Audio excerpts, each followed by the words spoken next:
My dad did say that she had been acting strange for the past 2 weeks. Something was off with her. It makes me think there was something really wrong going on, because I feel she knew something bad about someone, whether it would ruin reputation or money. She knew something that someone didn't want to get out. It's early on the Friday after Thanksgiving, 1999, in Lansing, Illinois. Sharon Miller, 44, arrives at the dry cleaners where she's worked for years. She chats briefly on the phone with a colleague at another location in Indiana, just until her first customer of the day walks in. Moments later, a frantic 911 call shatters the quiet morning. Sharon's body has been found in the bathroom, shot twice at close range, execution style. This is the chilling story of Sharon Miller, a dedicated worker whose life was stolen in a sudden act of violence. What really happened that morning? Who could have done this? Like, subscribe, and share to help bring clarity and justice to her story. Lansing is a small town, just under 30,000 people, sitting about half an hour south of Chicago. On most days, life here is quiet, familiar, almost safe. But that Friday morning, the ordinary streets and neighborhoods would be forever changed. Well, we averaged for many, many years 1 homicide a year. We're probably around 3 or 4 right now at this time. Chuck Whedon was just starting out in the Lansing Police Department back in 1999. A rookie detective then, he can still remember every detail of the case that would haunt him and the entire department for years. The call came in approximately 8:52 a.m. was the time of the assignment for the officer that arrived first on scene. This was very unusual for the area. Downtown Lansing, very quiet. This is the day after Thanksgiving. The victim was Sharon Miller. That morning, she had clocked in at the dry cleaners, preparing for a routine day. But nothing about this day would be ordinary. When I first walked into the dry cleaners, it was a normal entryway with several counters and racks for clothes. I was surprised. I did not know that they don't clean anything at this facility. They take things and ship them elsewhere. But when I walked into the back area, it looked normal. It looked very clean. Nothing was really out of place. There certainly wasn't any type of a struggle. And when I walked around the corner to see the bathroom, I saw Sharon on the floor of the bathroom, obviously deceased. Detective Whedon immediately begins taking careful notes. Every detail counts, though at this moment, it's impossible to know what is a clue and what is just the scene around her. It certainly wasn't ransacked. I couldn't tell by looking at the cash register. It was not forced open. There was not any debris or anything scattered around. At first, it looked like it could have been suicide if they had found a weapon underneath her. She wasn't moved until the coroner arrived. When they roll Sharon's body over, a grim truth becomes clear. No weapon is found. And those 2 bullets, they weren't accidents. Sharon had been shot deliberately and close up. She did have 2 holes, small caliber bullet holes on the side of her head, so that made it likely not to be a suicide, although I have seen suicides where a subject has shot themselves twice. She did have a wound to her hand, her finger, which is probably a defensive, holding her hand above her head, and that bullet had gone through her finger and into her head. We believe that the offender was within 3 feet of her when he shot her. She was probably to the side of him, judging by the entrance to the bathroom, the doorway, and the way she fell, and the fact that the wounds were in the side of her head. She was probably facing sideways. As the investigation unfolds, the officers see a possibility. Could this have been a robbery gone horribly wrong? But something about the scene doesn't quite add up. We had learned later that she had a gold purse that would have contained her wallet, credit cards, a little bit of cash, and her cell phone. That was not located inside the cleaners. We had learned later that money from inside the register Approximately $130 was taken from the register, only paper, so it appears to be a robbery. There was a lot of change still left in the register, and there was a deposit bag that was next to the register in the counter. Not obvious, but if you were looking for it, you could have found it. That was not taken, so that deposit from 2 days before was still left there. I did observe that she had not a ton of jewelry, but she had several chains and she had gold rings and bracelets. At that time, probably $1,000 worth of jewelry on her. If it was a robbery, then why leave the cash and other valuables in plain sight? Did the killer panic and flee immediately after shooting Sharon? Or is there a deeper, darker reason her purse was missing and the cash register picked through? I don't know who would rob a dry cleaners, think that there's any sum of money. A lot of people paying checks. Back then there was cash more than debit cards, but still you're not going to find a whole lot of cash at a dry cleaners as opposed to a bigger retail store that's going to be open with a lot more money. It kind of says that the motive there was not robbery, that it could be staged, it could be made to look like a robbery, and the real motive is to kill the victim. If this is just for a robbery or maybe a possible sexual assault, there's no reason to shoot twice. This seems like, judging by the caliber weapon, which is a .25, which is a small caliber, to shoot someone twice, your intention is to kill. To detectives, the idea that someone singled out 44-year-old Sharon Miller for a cold, point-blank execution feels unlikely. Her only daughter, Nicole, was just 21 when this all happened. This wasn't a random act. They felt that instinctively. It was a Friday morning. I had a full day booked at the salon where I worked. And the phone rang. It was my grandmother. I said, hello. She said, hi, Nicole, this is Graham. Are you going to be home? And I said, yes. She said, okay, I need to come talk to you. And she hung up. And I thought, man, that was the weirdest thing.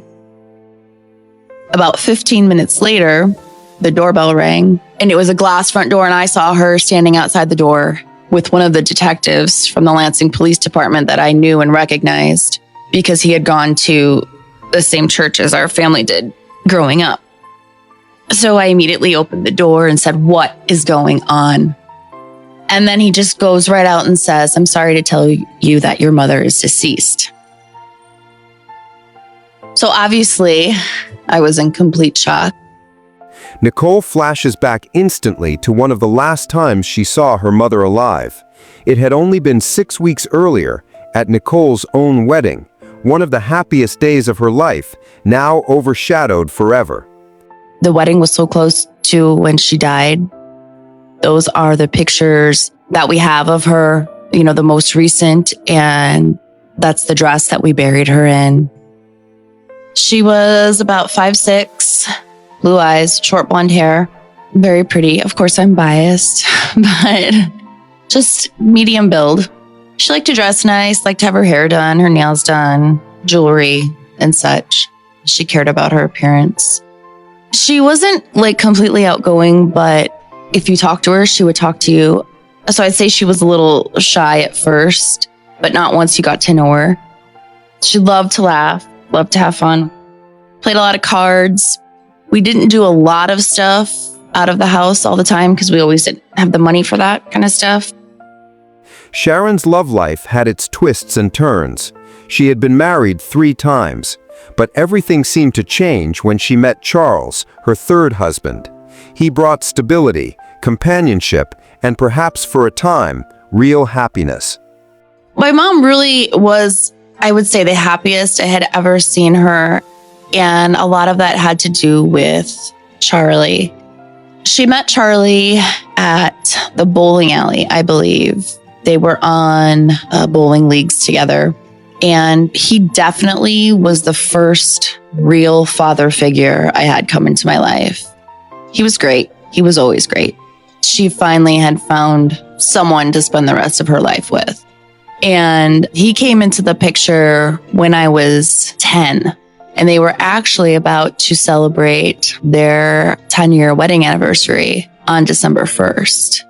So they had missed that by about 4 or 5 days when she was killed. The quiet streets of Lansing were shaken to the core by Sharon's murder. Years later, in 2013, police cadet Michael Rodriguez would be assigned to the cold case, helping Detective Whedon piece together the events of that fateful day. At the time of the murder, he was just 17, but the story would stick with him too. So I grew up actually in Lansing, Illinois, and I was in high school when this happened. And actually a friend of mine was related to her ex-husband from high school. So that's kind of how I heard about this case. So it was very impactful at that time because there wasn't a lot of violent crime in Lansing, especially homicides. So for something like that to happen the day after Thanksgiving, especially in the morning, was just very shocking to the community.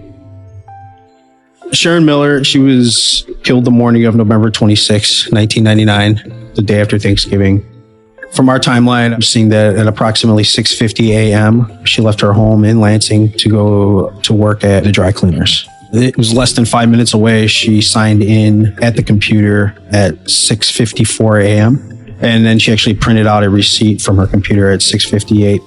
And then at about 7:06 a.m., she called a fellow employee at a different branch to speak about a dry cleaning jacket.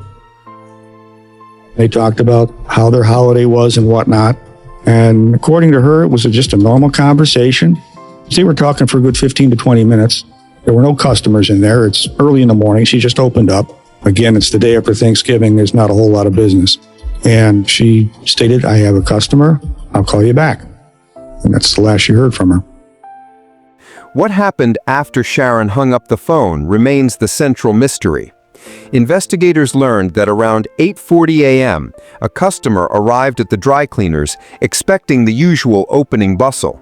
The shop was empty. Planning to leave a note, he paused and decided instead to check with the hair salon next door. That moment would change everything. He walked into the hair salon and he spoke with the employees and said, "Hey, do you guys happen to know where the lady is that works next door? Nobody's there." So the employees walked over to the dry cleaners along with the customer looking for Sharon. When they went in there, they discovered Sharon's body in the bathroom of the dry cleaners. They freaked out because they didn't know if the offender was possibly this man who notified them.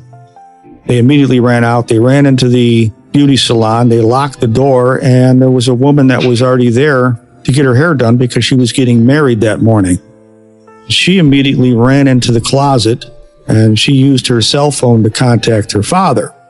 And one of the most bizarre things in this whole case is that her father was a past lover of the victim. During Sharon's second marriage, she had a brief affair. After the call came in about Sharon's body, detectives discovered that the man at the center of that chapter reacted in a way nobody could have expected. We were able to get his information, and we talked to him, and he said that, well, she called and said there's a dead woman next door at the dry cleaners, and she's in a closet, and he decides to go to Ace Hardware, which is about a block away from the crime scene, and get a repair kit to repair his glasses. And he never went over by his daughter. He went home and fixed his glasses. I don't know why he would react like that. There's so many things you can try to put together on why he did that. But it was checked out. He did actually go to the hardware store. It was on video. It was after a murder occurred that he went to the hardware store. So yeah, we don't exactly know why he did that. Obviously, is very interesting. Detectives uncover another detail that immediately raises eyebrows, something odd about Sharon's former lover. Sharon had mentioned to her husband that she saw this man drive by her house a couple times, slowly. When pressed, the man insists it's just a coincidence. He explains that one of his daughters worked at a school near Sharon's home, and he often drove through that neighborhood. He did, however, have a large amount of guns at his residence. Those guns were looked at by the detectives at that time, and none of them were found to be the weapon that killed Sharon. With no evidence directly linking him to Sharon's murder, police widened their focus. They turned their attention to Sharon's current husband, Charles. On the surface, he seems like a grieving spouse, but detectives can't ignore that he arrived at the scene almost at the same time as the police, even though he had never been notified. Could this really have been just a strange twist of fate? Later, when interviewing him about that day, he said he had stayed home that day because of a health disability due to hernia surgery. He took a shower and then watched a movie at 7 a.m. It was a 2-hour movie. It finished at 9 a.m. He then realized that Sharon had not called him. She usually calls him at about 8 a.m. to wake him up and then asks him to bring her coffee. So he attempted to call Sharon twice, but got no answer. And at that time, he drove to the cleaners and saw the police. Trying to confirm Charles's story, investigators run into inconsistencies that make them uneasy, raising more questions than answers. He had stated he was watching some type of a movie. It named what the movie was, but they could not find that in any television guide back then that showed that movie was playing. Based on phone records, he said he had called the cleaners a couple times, but there was no records of those calls. But that could be because they weren't connected. She never answered. But yeah, she was dead at that time.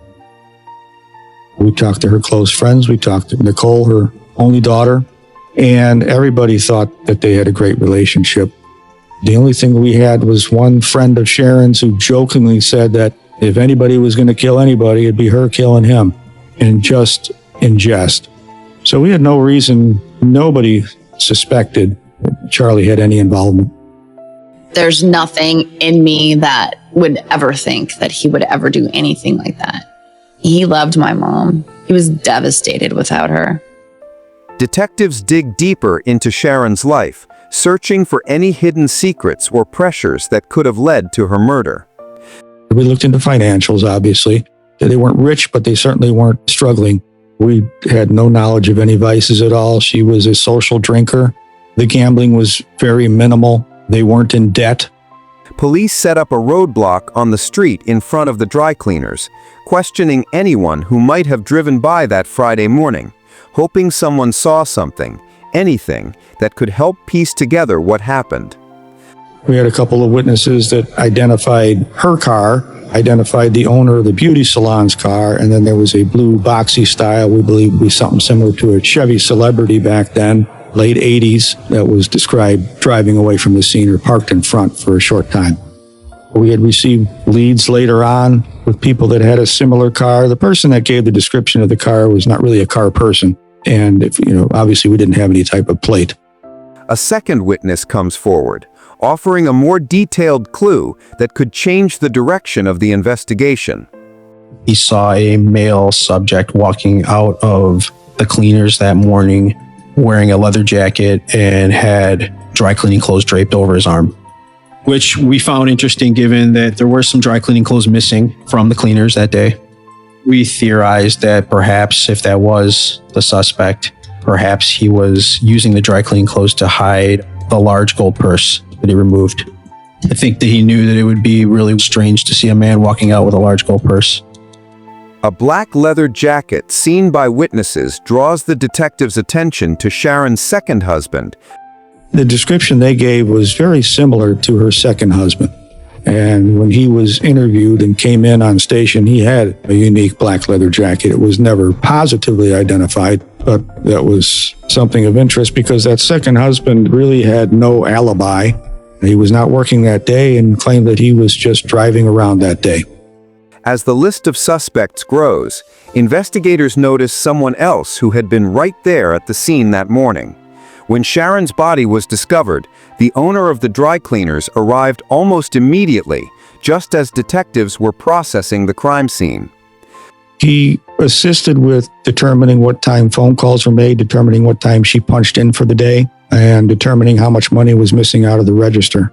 He was also able to tell us exactly who she spoke to at what store so that we can contact them and interview them. He was very cooperative. He was saddened, and he was willing to do whatever he could to help us find the offender. Later, a well-known member of the Lansing community steps forward with an unusual tip that gives detectives a pause. So he went up to my grandparents and said, "Have they ever solved your daughter's case?" And they said no. And he said, well, have they ever investigated the owner of the dry cleaners? Because I think they need to investigate him. Combined with that random comment, the dry cleaner's behavior in the months following the murder catches Sharon's daughter Nicole off guard and raises suspicions that linger even today. There were other things that went down that happened in that year after my mother's murder in the owner's life that just seemed really fishy. He did not have any security cameras in his stores, obviously, when this happened. Otherwise, there would have been camera footage. She was alone, and he would not change his policy to have more than one worker at one time. So then I just know he closed up shop and left town. Then he filed for bankruptcy. Then his wife filed for divorce. Then it was rumored that he was addicted to pornography. And then he moved away from the area, which to me was just a whole lot of stuff to go down in a very short amount of time to not sit right. One thing new that we did learn is upon relooking at this case, we interviewed one of the employees. I believe she was a manager at the time of the cleaners. And she indicated that around the time that Sharon was killed, the owner was asking her to fire Sharon, and that would keep changing his mind. So basically, she described it as fire her. No, don't fire her. Fire her. No, don't fire her. And she didn't know why. She thought that was bizarre. So there was one instance where after my mom had been killed, Charlie ran into this lady in the grocery store. And she had made some kind of comment about, yeah, well, Sharon never did know how to keep her mouth shut. So I thought that was kind of an interesting little tidbit.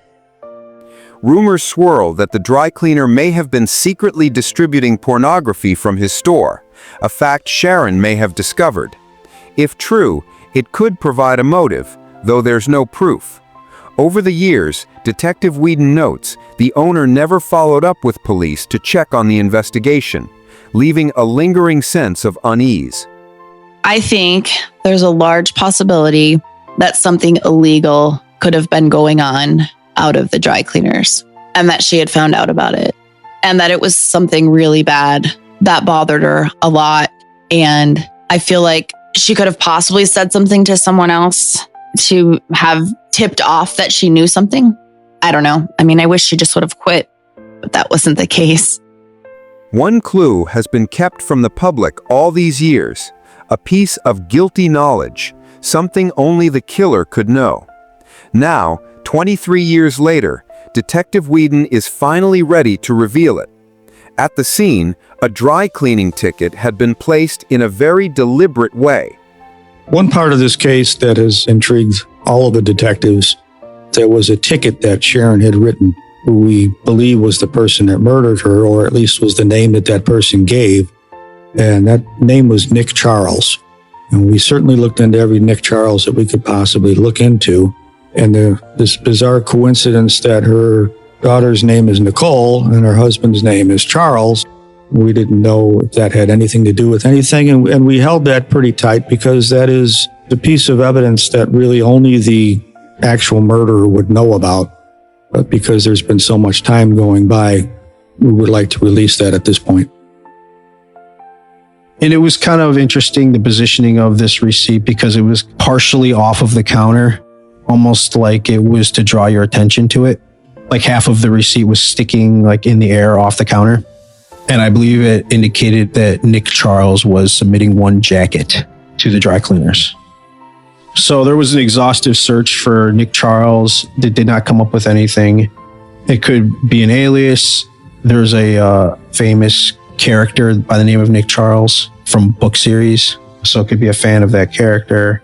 But the transaction was never completed. There was not a Nick Charles in the system anywhere. So we don't know exactly who Nick Charles is. We don't know if the killer said that's his name or what.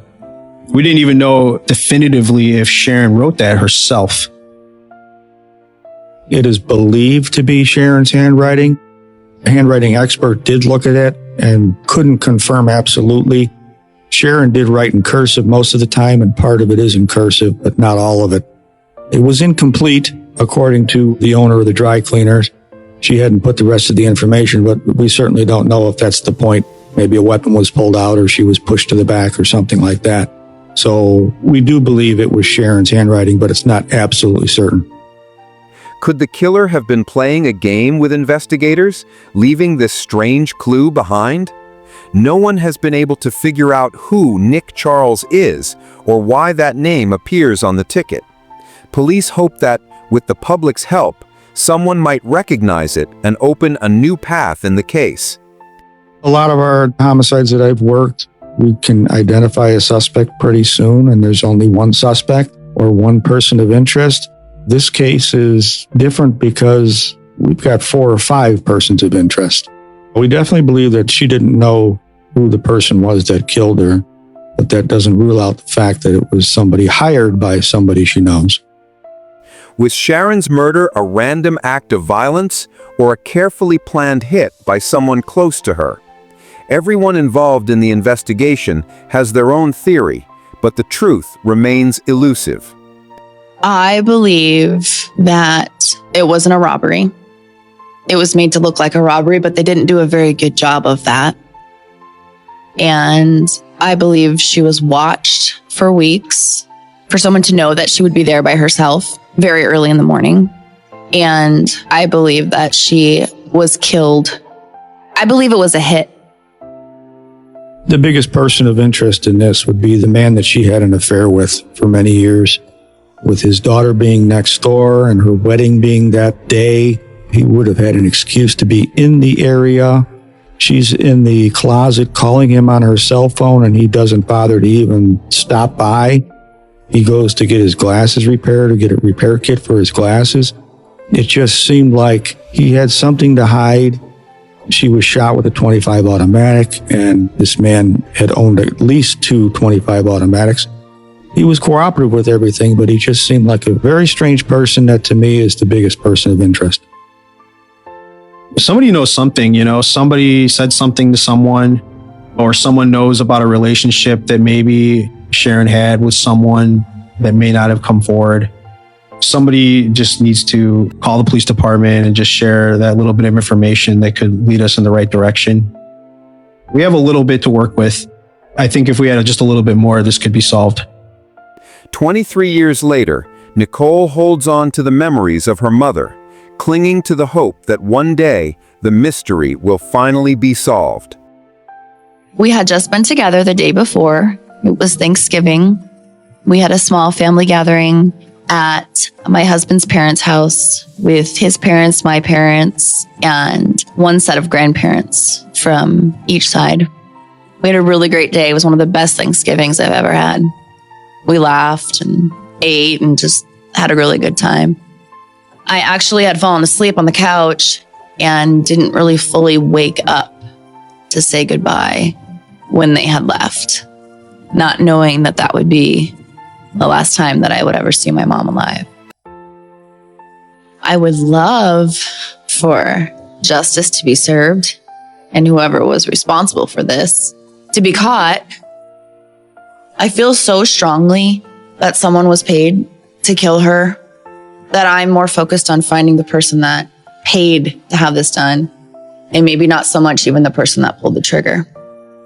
But somebody knows something, and they just haven't come forward and said anything.